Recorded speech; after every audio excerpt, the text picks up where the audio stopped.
Hello, everybody. Joe White here.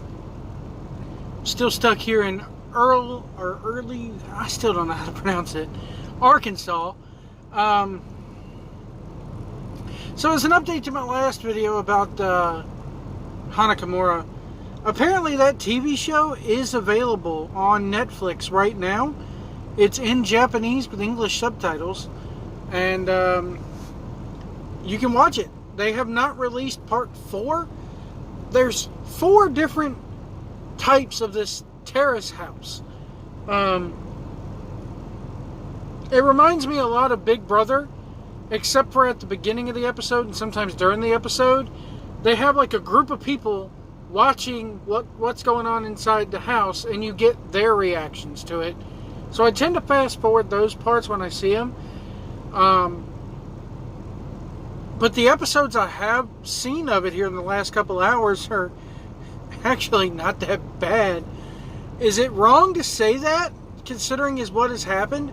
I don't think so, because it's not the show's fault. At the end of the day, it is not the show's fault as to what happened. It is people who... It's fans of that reality show. And one of the episodes, Hana Kimura takes her housemates to a wrestling show. And they tend to react to it just like other non-wrestling fans would. Like, oh my God, this is crazy, this is insane, blah, blah, blah, blah. You know, it's just... You could so tell that these people are non-wrestling fans and have no respect for it whatsoever, as far as the fans who cyberbullied.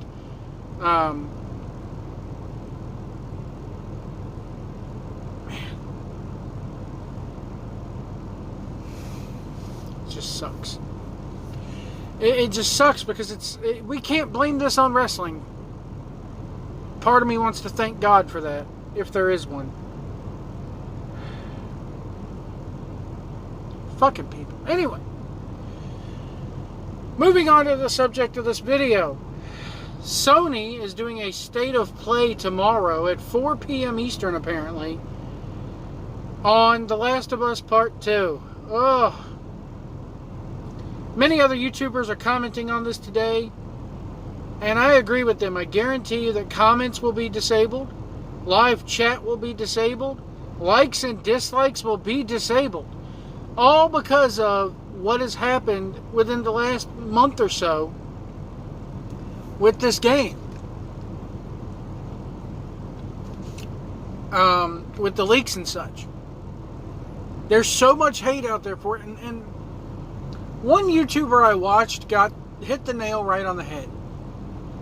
The game is going to look and play magnificently.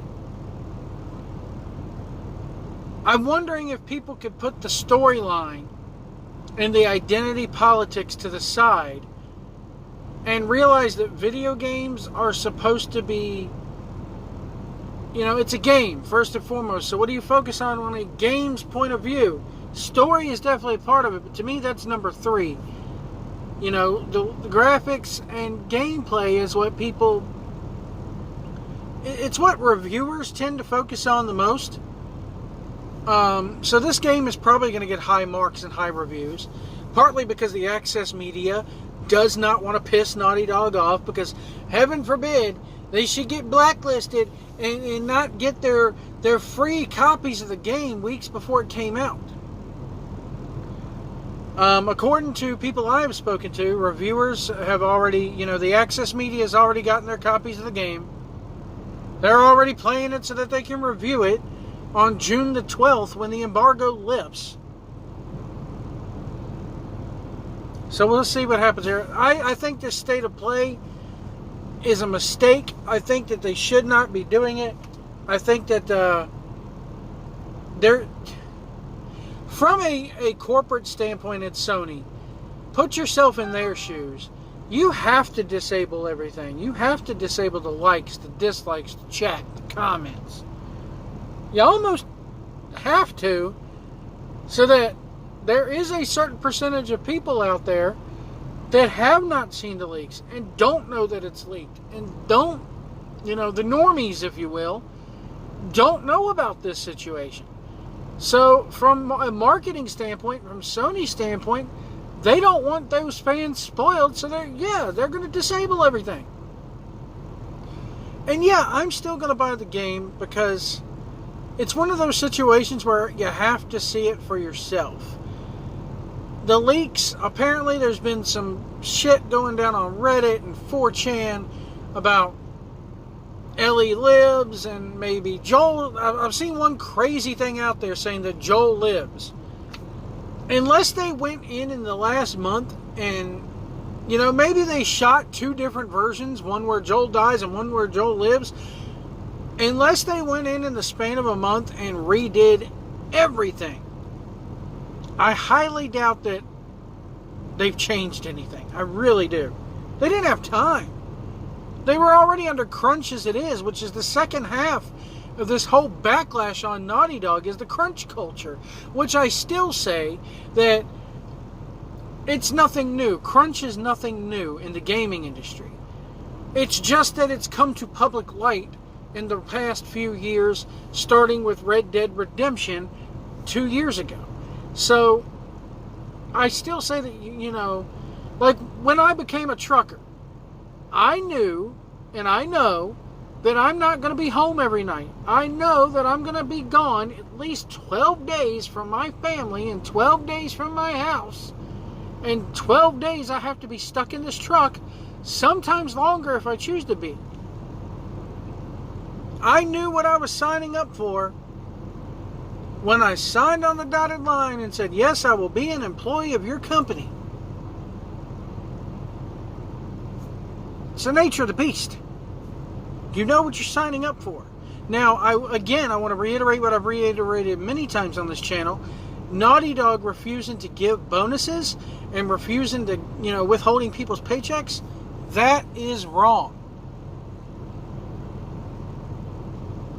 But I don't think the state of play, it's if you take it in context, if you take away the leaks, if you can ignore the leaks, which you can't at this point, you really can't. Sorry, the truck just shut off. But if you could put those aside in your mind, the game does look good. The game looks to be, from a gameplay standpoint, looks to play well. The Last of Us behind the scenes series that Naughty Dog and Sony have been releasing have actually been good. If you can put the leaks in the far back of your mind and the the identity politics back in your mind and just take what they've been releasing for what it is, it's a good game. I can't fault it for that. The story is probably what's gonna have a lot of people's, knickers in a knot, so to speak, because it is going to weigh things down. And that story is what made The Last of Us Part 1 so great.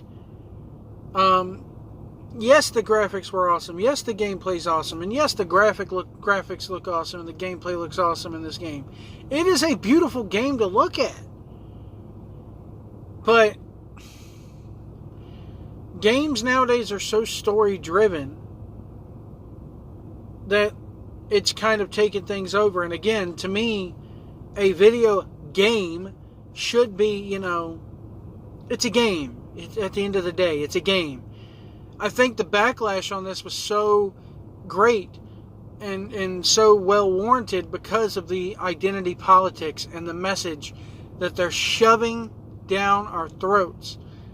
Again, it's all about ma'am.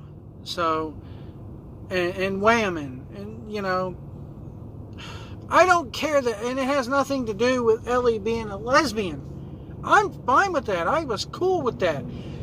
I think that you should have established that in the main game and not in DLC that you had to pay for, because there may be some people out there who have never played that DLC and are coming into this one and, oh, she's a lesbian. So, it kind of, it's kind of, I don't want to say it, but I will say it. It's weird from a video game and plot standpoint.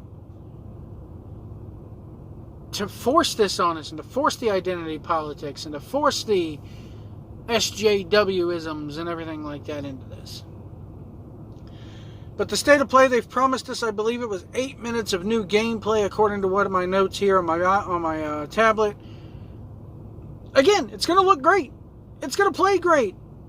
But you can't really take it, unless you can block that out, what we already know out. I doubt we'll see any kind of story elements in this gameplay. It's probably going to be them put into a field, just like it was the last time we got real big gameplay. It's Ellie in the middle of a fucking field shooting people.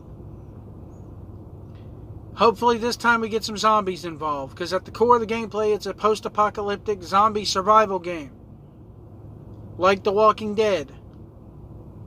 Only a little more young adult-ish. Kind of. But yeah, I'm hoping that you're not going to see any story elements. We're just not. So, and we're not going to see, they're not going to mention Abby at all. I guarantee you, they are not going to mention Abby at all. I wouldn't be surprised if we get the prologue with Joel, just so they go, hey, look, you get to play as Joel. Yeah, until you fucking kill him. Spoilers. It's out there, folks. I mean, it's out there. And if you're watching this video, you probably already know.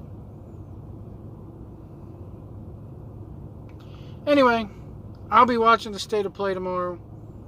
I'm going to record my reaction to the State of Play. I can't go live on my mobile devices, apparently, because I don't have enough subscribers and all that shit. But anyway, I'm going to film my live reactions to it. Not going to show any video because A, I'm mobile and don't have the software, and B, I don't want to get copyright stricken by Naughty Dog and whatever the Usmo, whatever the fucking company is. Anyway, folks, remember, as the truck starts up here,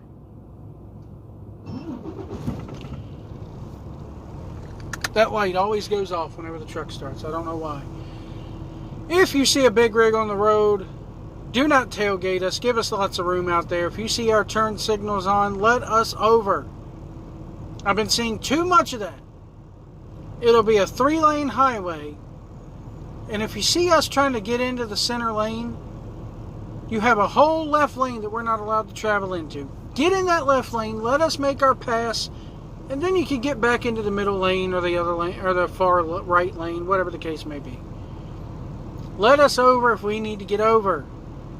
Enough of this crap of, I don't want to get stuck behind a big rig. I'm terrified of them. I mean, it's getting to the point where I'm having to constantly lay on the air horn. Remember, if you cannot see our mirrors, we cannot see you. And we'll see you down the road.